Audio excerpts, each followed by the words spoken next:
গ্রামের মানুষ যখন মাছ গোছ দিয়ে ভাত খাইতে মন না চায় আর মাছ গোছ খাইতে খাইতে যখন অভুক্ত হয়ে যায়, তখন গ্রামের মানুষ কি করে জানো? যেহেতু আমরা গ্রামে থাকি, তো দৌড়ে চকে চলে যাই, চকে থেকে শাক পাতা তুলে নিয়ে আসি, নানান ধরনের শাক, সেইগুলো রান্না করে খাই। আসসালামু আলাইকুম, কাছে বা দূরে যে যেখানে আছো, আশা করি সবাই ভালো আছো। তো এই যে দেখো, দৌড়ে চকে চলে আসছি, আর চকে থেকে এই যে মিষ্টি কুমড়ার শাক ছিঁড়ে নিতেছি, দেখতেই পারতেছো কত সুন্দর, একদম সার বিষ ছাড়া। তো মিষ্টি কুমড়ার শাকটা আমি এখানে তুলে নিয়ে আসছি, আর আনছি হলো কিছুটা গোটা শাক, মানে পাঁচমিশালি শাক, এটার আমরা গোটা শাকই বলি। তো শহরের মানুষ মাছ গোছ যখন খাইতে না মন চায় বা ভাত খাইতে পারে না, তখন কি করে সেটা কিন্তু কমেন্টে জানিয়ে দিও। আর কোন জায়গা থেকে কমেন্ট করতেছো সেটাও কিন্তু জানিয়ে দিও। তো শাকগুলো আমি সুন্দর করে বাইছে নিছি, তো বাইছে এখন ধোয়ার জন্য চলে গেছি। তো পানি দিয়ে ভালো মতো 3-4টা ধোয়া দিব, একদম খলবলা পানি দিয়ে। তো ভালো করে শাকগুলো ধুয়ে নিতেছি, যাতে কোনো ময়লা না থাকে, কোনো বালি কিরকির না করে। তো শাকগুলো ধুয়ে একটা পাত্রের ভিতরে আমি নিয়ে নিচ্ছি।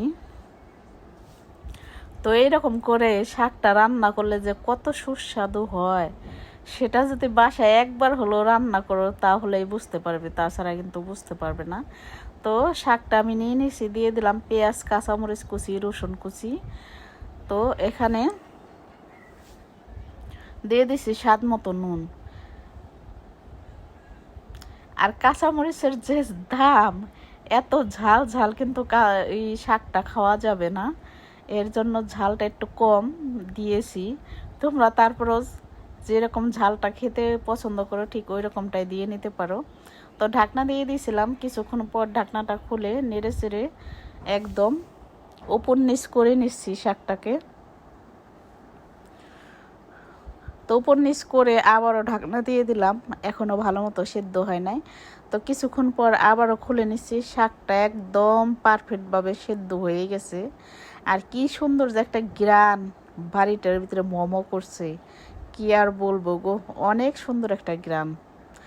আর আজকে যে কতগুলো ভাত খাবো তার তো কোনো হিসেবই নাই। তো শাকটাই যে এরকম সেদ্ধ করে আমি নামিয়ে নিয়েছি, এখন শাকটা বাগার দেওয়ার পালা। বিসমিল্লাহির রহমানির রহিম। একটা পাত্রে দিয়ে দিলাম পরিমাণ মতো তেল, দিয়ে দিচ্ছি রসুন কুচি আর শুকনো মরিচ কুচি।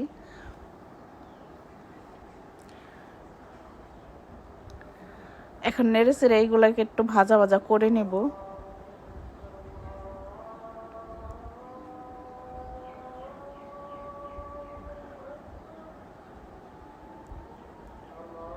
তো ভাজা ভাজা হয়ে গেছে, এখন শাকটাকে আমি বাগার দিয়ে দিব।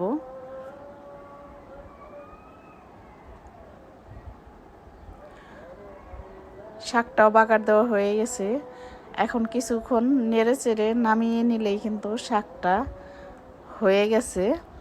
তো 2-3 মিনিট আমি নেড়ে চেড়ে নিয়েছি, আর কি সুন্দর একটা যে মিষ্টি মিষ্টি গ্রান বের হয়েছে, অস্থির একটা গ্রান বের হয়েছে। তো নামিয়ে নিয়েছি, দেখতে যতটা লোভনীয় হয়েছে, মাশাল্লাহ খেতেও কিন্তু দারুণ সুস্বাদু হয়েছে। তোমরা বাসায় অবশ্যই অবশ্যই ট্রাই করো, যে একদম 10 থাল ভাত খেয়ে নিতে পারবে। আর যদি তোমাদের ভালো লাগে, লাইক কমেন্ট শেয়ার সাবস্ক্রাইব করে আমার পাশে থেকো।